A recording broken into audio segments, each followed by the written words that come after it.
Hi, my name is Brian Miller and I'm your Associate Medical Director. In this portion of our CE series, I'm going to be discussing the crashing patient medical portion.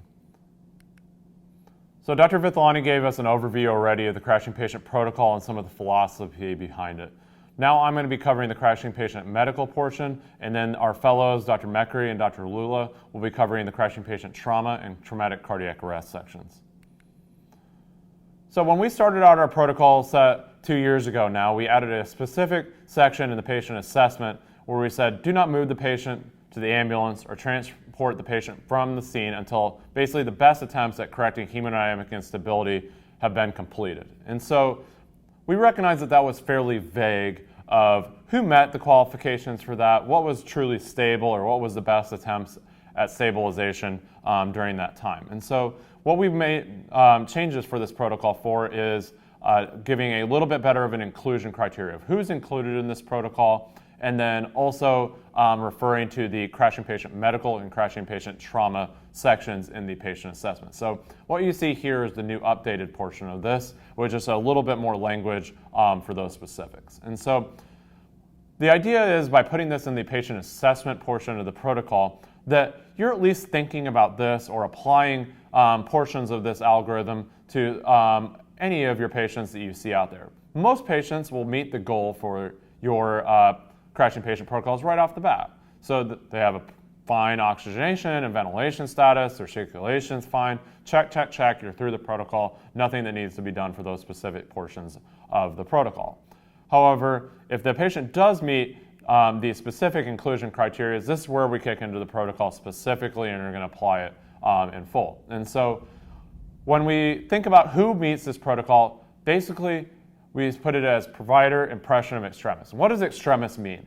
Extremis means if you walk in and the patient looks sick as snot, then that's probably a patient that you want to include in this protocol. Further examples are new onset altered mental status. So if the patient is a normal functioning person, holds down a job, does all those type of things, and all of a sudden they can't even, tell you the month and the date, or even worse, they can't follow commands.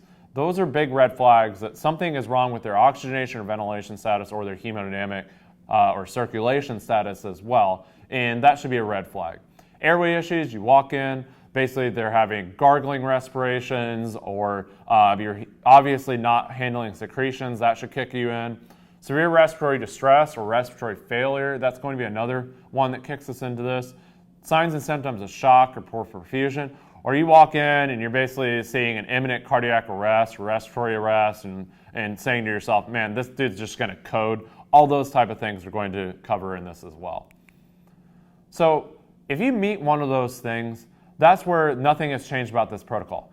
Do not initiate movement to the ambulance or transport for the scene. Essentially, we're going to make our best attempts at correcting that hemodynamic instability, whether that be critical hypoxia, bradycardia, hypotension, or whatnot. But we're going to make our best attempts at that, and then once we've established a safety net for that patient, we can effectively move that patient. But not until then are we going to actually move that patient to transport or to the ambulance.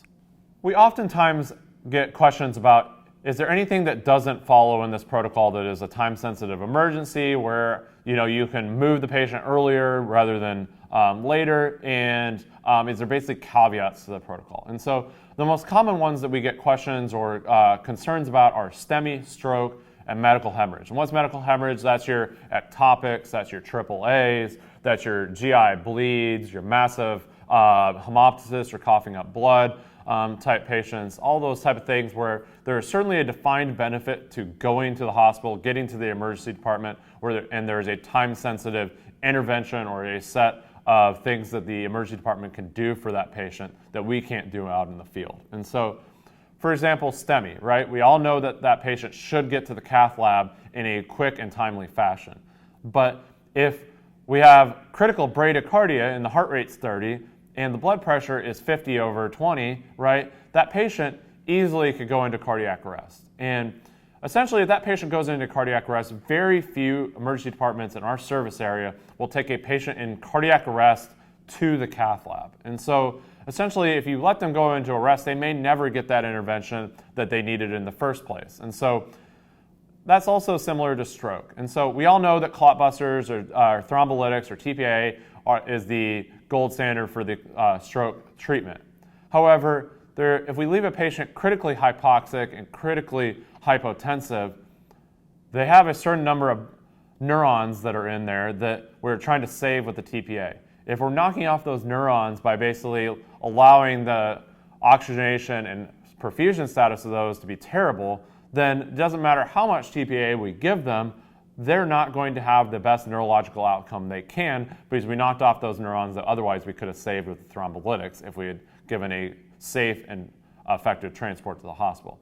Medical hemorrhage, again, if you have somebody who is critically hypotensive, yes, they would benefit from blood in the hospital for that hemorrhage. However, 50/20 becomes 30/20, and I can't feel a carotid pulse very, very quickly. And so the idea behind this is that you still have to prevent them from going into a PEA arrest so they can safely get to the hospital to get that blood. And so maybe a little bit of fluids in that case and stabilizing them out just a hair bit to the point where they could get safely to hospital is what we're looking for. And so the moral of all these three conditions is that, yes, we need to move with purpose. We definitely don't want to sit on scene for an hour and a half doing things that are not going to benefit that patient in the next couple minutes to hours. And we want to move with purpose and get that patient to that destination, but at the same time using our time wisely and understanding that there is a time ticking in our brain while we're performing those stabilizing measures.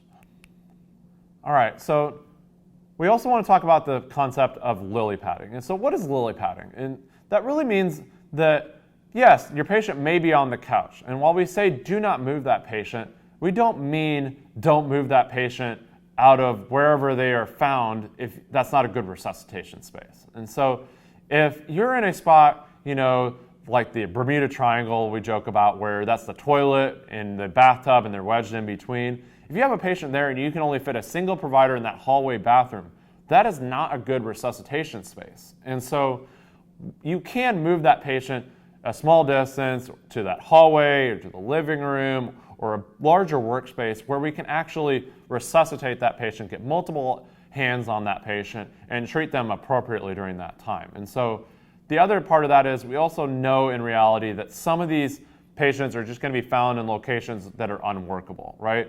We can all know about that hoarder house, or it's basically a pathway and you find them in a bed.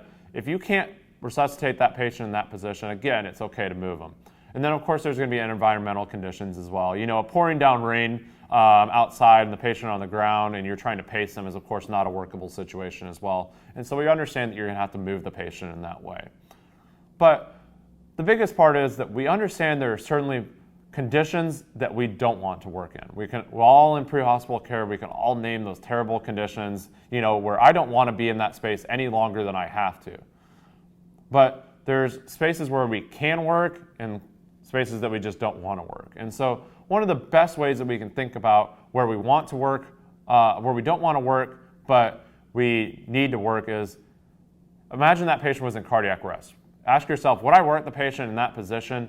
If the answer is yes, then we probably should provide those stabilizing measures in that spot until we can get them to a safer spot after we get those in order. Also, the concept, similar to lily padding, is that we need 360-degree access on that patient. And so it's unworkable usually to have only a single provider providing airway, and we can't reach any vascular access to provide circulation benefit and whatnot. And so make sure that you have 360-degree access as much as you can. That way we can provide maximal simultaneous effort along the way. Also, don't hesitate to ask for additional resources.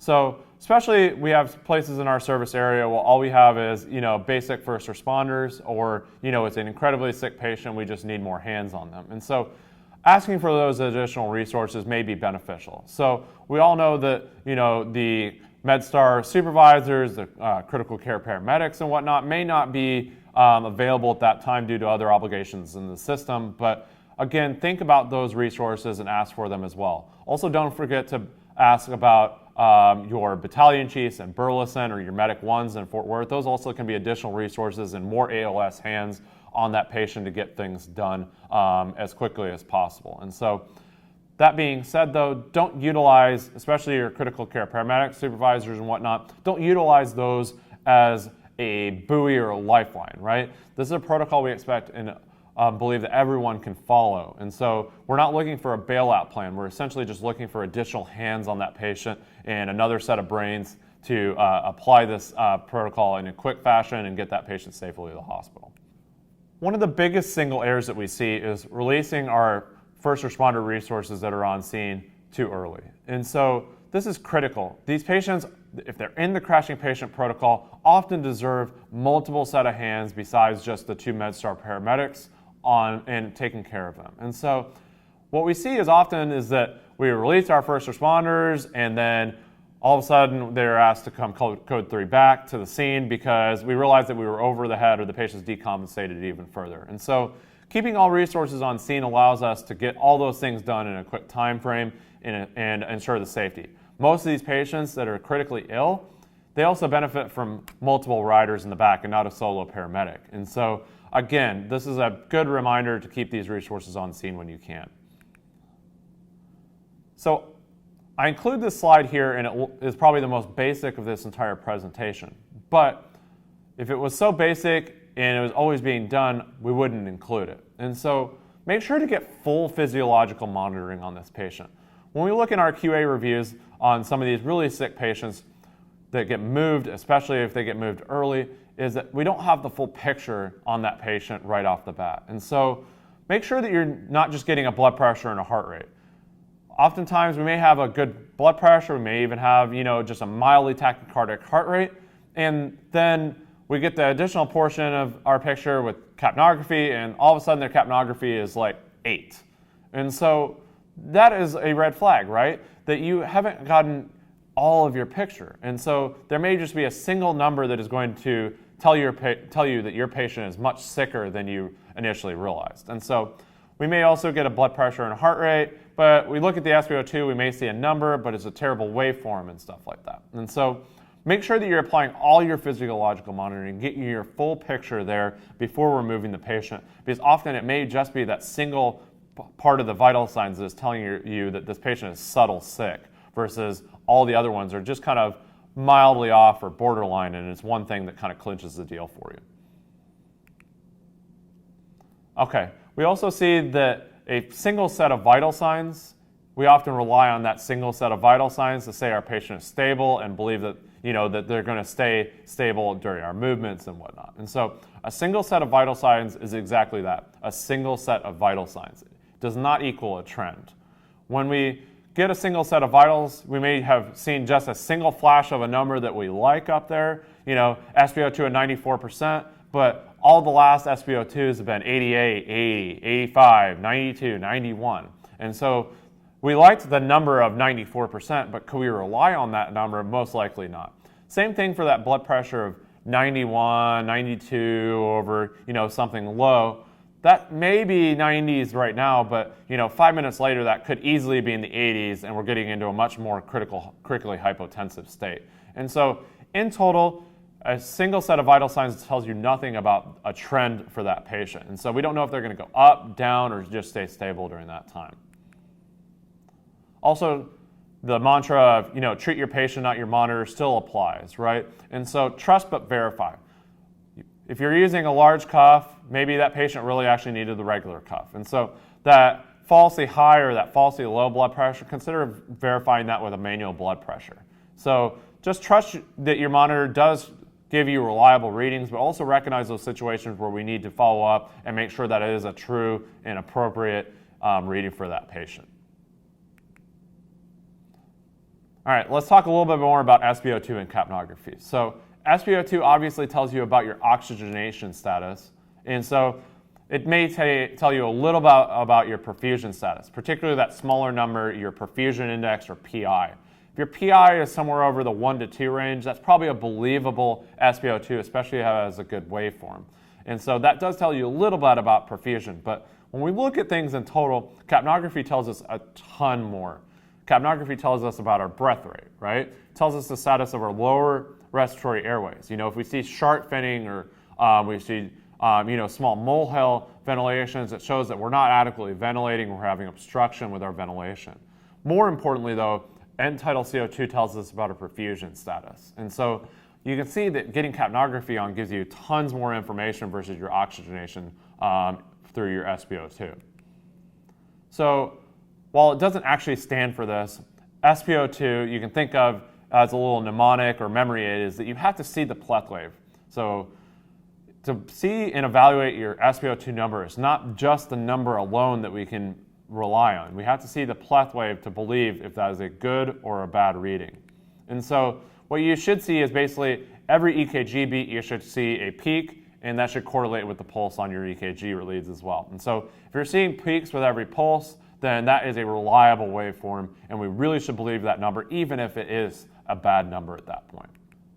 So where we get into trouble is the crashing patient who has a poor SpO2 waveform and a low SpO2 number. And this here we have to treat as real hypoxia. And so we did some research on this for the Office of the Medical Director for the upcoming National Association of EMS Physician, or NAMSP conference up in January. And we found a common theme of our first 30 SADS cases in the system that we did a quality assurance review on. And so what we saw in total was that 70% of the patients who ended up going on to go into cardiac arrest by the time they got into the ambulance was that they had an unreliable waveform or they had true low SpO2 and critical hypoxia. And so we also found that many of these patients had delayed ventilation. So we delayed starting BVM ventilation on these patients. And so why with a sick patient, low SpO2 readings, were we delaying ventilations? And so what our thoughts are on this is that we don't want to believe the number when we see a poor waveform there. And so it's much safer to believe the low number even though there's a poor waveform when your patient is critically ill in front of you, rather than taking the opposite of that and not believing the low number just because the waveform is bad, and then subsequently delaying ventilations and delaying respiratory support for that patient, having them decompensate. So when you have a bad waveform and a bad number, treat it as a real hypoxia. Let's talk about CO2 a little bit more now. So some of y'all who have listened to me lecture in the past have heard that I harp on this a lot. And so an end-tidal CO2 less than 25 predicts lots of badness. So severe sepsis or lactate greater than 4 or septic shock, essentially in the emergency department, when we get a lactate greater than 4, that is a significantly high lactate and a marker of that patient being pretty dang sick. Also, end-tidal CO2 shows you that it's a marker of hypoperfusion or acidosis. In the right clinical setting, particularly, glucose, reading high or greater than 500s, that's going to be a marker for DKA. And then when you flip over to the trauma population as well, an end-tidal CO2 less than 25 also is a marker of higher mortality or acidosis, which is a killer in our trauma patients as well. For end-tidal CO2s on the high side as well, we often like to, ooh and ah over that number, but in reality, that's actually a marker of mortality for our patients as well. So not only on the low end is that bad, but our end-tidal CO2s on the high end also correlate with mortality and our patients being incredibly sick. And so when they looked at patients with asthma and they looked at the spectrum of end-tidal CO2 readings for these patients ended up on a ventilator, did poorly for their asthma, ended up in the ICU and all those type of things, and had a near fatal asthma attack. End-tidal CO2 values greater than 50 were associated with this type of condition as well. So beware on the low and the high end. And so in total, end-tidal CO2 less than 25 is an unstable vital sign until proven otherwise. And so if you see a single digit or a teen value of end-tidal CO2, that should scare you. That should be taken at the same level of a significant tachycardia or a significant hypotensive, bad blood pressure reading as well. So when we look at our quality assurance reviews for these, critically ill patients, this is probably one of the number one things that I see is a low end-tidal reading. And so when you see this, be very wary of these type of patients. These are often some of the patients that are in a peri-arrest situation. When you think about it, an end-tidal CO2 less than 25 we oftentimes get end-tidal CO2s, especially with the mechanical CPR devices going. We often get end-tidals in the 20s or even sometimes in the low 30s with good CPR and a viable patient. So you're getting higher end-tidal readings in a cardiac arrest situation than this patient who is otherwise alive. And so again, this is a really, really critical concept that we need to get in total. All right, so let's talk about our goals a little bit more. This is probably one of the more defining features of the crashing patient medical protocol, is adding the goals and giving us some specific things that we're working towards on scene to make sure that we can safely extricate that patient, not only the ambulance, but transfer them to the hospital. And so our goals for the crashing patient medical are for respiratory SpO2 greater than 94% and an SBP for circulation goal of greater than 90. But we recognize that all those patients out there are not necessarily always going to meet these goals. And so we may be able to meet those goals, but also may take way too long on scene to meet those things, and we want to get that patient to the hospital to get the in-hospital and emergency department benefits in a quick time frame. And so that's where the exit strategy comes in. And so if the patient is persistently hypoxic, we're going to drop a supraglottic airway, as that's an unsafe intubation to embark on at that point. They're persistently hypoxic, and they're also in a can't oxygenate, can't ventilate situation, then we're obviously going to lead to a cric in the appropriate circumstances there. And so in total for respiratory, we're going to get some terminal airway in place that's going to allow us to move on, even though we haven't met our SpO2 goal. For circulation, if we're not going to meet our SBP greater than 90, simply the fact of initiating vasopressors is our exit strategy at that point, right? And so once we've gotten our pressors on pump and set up, it's simply just pressing the dial up and down in that way. And so that can be done during movement and is generally safe. Let's talk a little bit about assessing our status for airway and breathing now. And so this is obviously one of the first portions of the crashing patient algorithm and follows kind of that A, B, and C type strategy that we're all used to. And so our first question should be, is this patient in respiratory distress? Or are they in respiratory failure? Or are they actually just fine and we can move on to our next steps? So for respiratory distress, this is where we're going to traditionally think about increased work of breathing. This is the patient who can't speak full sentences. Maybe they have 4 or 5 word dyspnea or clipping their sentences. Tripoding and accessory muscle use and retractions, all those type of things we're very accustomed to for respiratory distress. Also, these are the ones that we start, maybe an SpO2 less than 90%. We put them on some oxygen, CPAP, non-rebreather, and they pop their SpO2 up fairly quickly and, are holding good sats, with fairly little effort and respiratory support. Take the flip side of that, and let's talk about respiratory failure then. And so these are the patients who have poor respiratory effort, right? So they may be moving their chest up and down, but they're not making good effort. Or this is the one that's quiet, right? Quiet patient should always scare you. The one that they're no longer able to speak. They're basically, focused solely on their breathing, or they're getting obtunded and not even speaking at that point. Also, if the patient is just kind of slumped over in bed, think about a respiratory physiology. So it's not normal to be breathing flat if you're in respiratory failure or respiratory distress, right? And so the patient who's slumped over in the bed or someone's having to hold them up, that should be a big red flag that they're now progressing into that respiratory failure type picture. Also, altered mental status, you're not oxygenating your brain right. You may not be able to follow commands. You're presenting somewhat confused and stuff like that. And so that's another red flag for respiratory failure. Finally, basically you start that patient maybe on a nasal cannula or even onto a non-rebreather, and now their SpO2 is not even coming above 90% despite giving them that oxygen. That is another definition of respiratory failure. That's actually specifically hypoxic respiratory failure.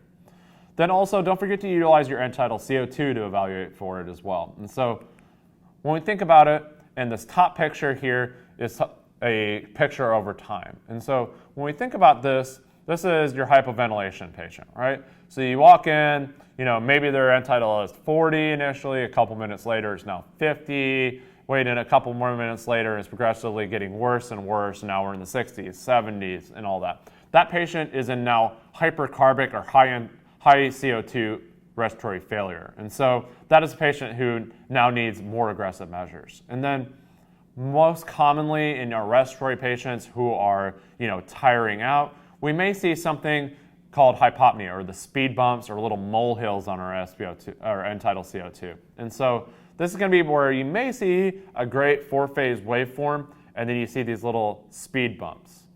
And so what those speed bumps are essentially representing is they are not exhaling and inhaling appropriately at this point. And so what they're really moving is from their mouth to their carina. They're just moving air back and forth and not actually perfusing their alveoli and moving end-tidal CO2 out and oxygen in. And so that is a marker of true respiratory failure, and we should be very wary of those speed bumps and recognizing that that's a patient who's truly tiring out and no longer adequately ventilating.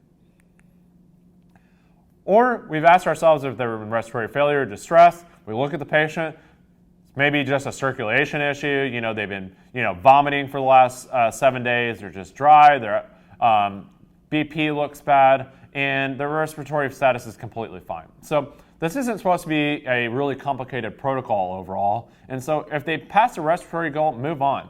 They got a good SpO2. They have no respiratory distress. They have no respiratory failure. Just move on. We're done with that goal. Move on to the next things. Get that stabilized, and then we can safely move that patient.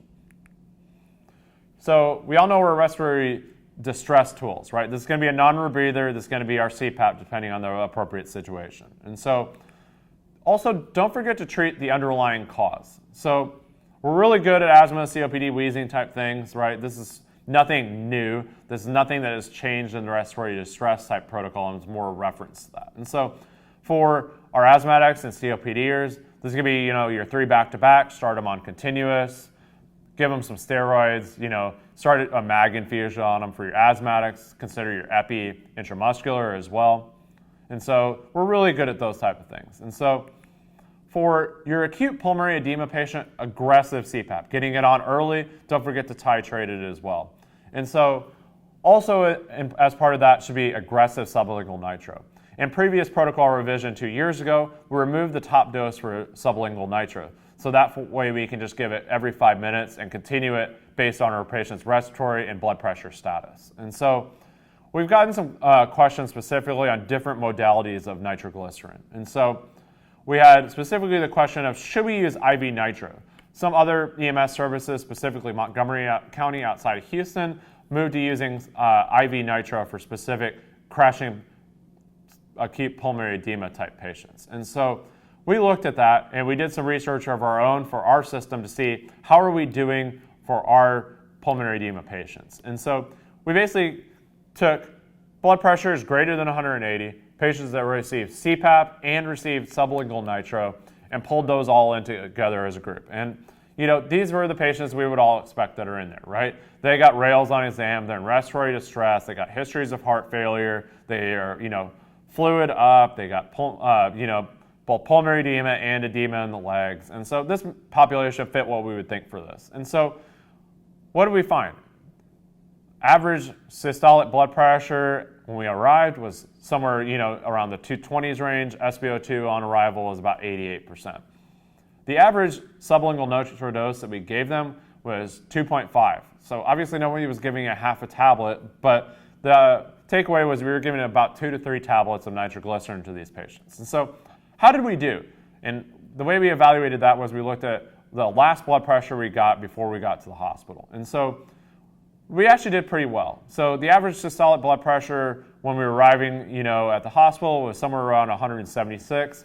SpO2 had come up nicely to about 94, 95%. And so, in total as a system, we were doing pretty well with sublingual nitro. So we're not bringing IV nitro into the system based on that we're already doing pretty dang well right off the bat with how we're doing this. Obviously, there are advantages, doing an IV push, such as you don't have to break off the CPAP mask. Also, we've had questions about, can we bring the nitro spray back? Unfortunately, that is incredibly cost prohibitive given, it's over $100 a bottle for that. And then the final question is, what about the nitro paste and placing that on the chest? And so the research behind that is that actually takes even longer to work than any of our other nitro modalities. And so also when you think about your really sick patient, what's the first thing they shunt? It's their skin, right? And so the nitroglycerin topical just doesn't work as well as we would like it to as well. And so in total, make sure that you're using aggressive sublingual nitro, especially if their blood pressure is greater than 170 and they're still respiratory distress. Keep feeding them those nitro tablets as you can. And so we're doing a great job. Keep it up. Severe anaphylaxis. So for severe anaphylaxis, don't forget to get your IM epi on board ASAP, right? It takes a few minutes to set up your pump. So while you're setting up your pump, have that first loading dose of your intramuscular epi going on board. And so once we're setting up the pump there, get that epi infusion going, then try to correct some of that respiratory compromise or that obstruction and that wheezing, give them some nebs, and then after all that stuff is in place, then we can start playing that long game and get the Benadryl and the steroids. That's not going to work acutely for us, but then of course we can get that going for down the line, and helping that patient on their total and overall trajectory. All right, for respiratory failure, many of y'all have seen these slides before, but this is the concept of that max BVM, right? So, your adjuncts in every hole, putting a PEEP valve on, getting a good seal, ear to sternal notch, good jaw thrust. The things that we still, can work on as a system in total is, if the patient especially is on the stretcher or you can put some pillows behind them or something like that, is getting the head of the bed elevated to 30 degrees. That'll help, take mass off the chest for them and get them into a more normal respiratory breathing position in that way. Also, if you have 2 oxygen sources on scene, don't hesitate to use the nasal cannula at 15 liters or basically flush rate.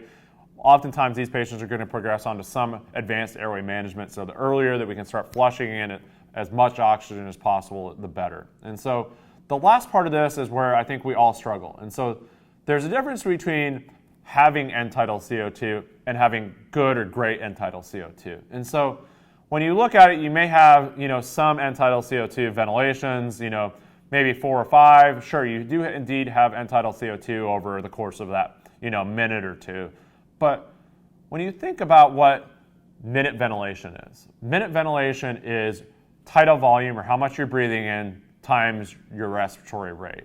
And so if I'm ventilating at a rate of 10 or 12 and a tidal volume of somewhere in that 400 milliliter range, if I'm letting basically air escape and I'm not getting end tidal for half my breaths, then when I'm ventilating, I'm effectively only ventilating at 5 per minute at a tidal volume of 400, and so I've halved my minute ventilation there. And so I'm not maximally optimizing and maximally oxygenating my patient how I would like. And so essentially, this is going to stall some of your SpO2 readings, and basically you will not get up into those mid and high 90s like you'd want to, just because we're not delivering that full amount of our BVM ventilation to that patient like we'd like.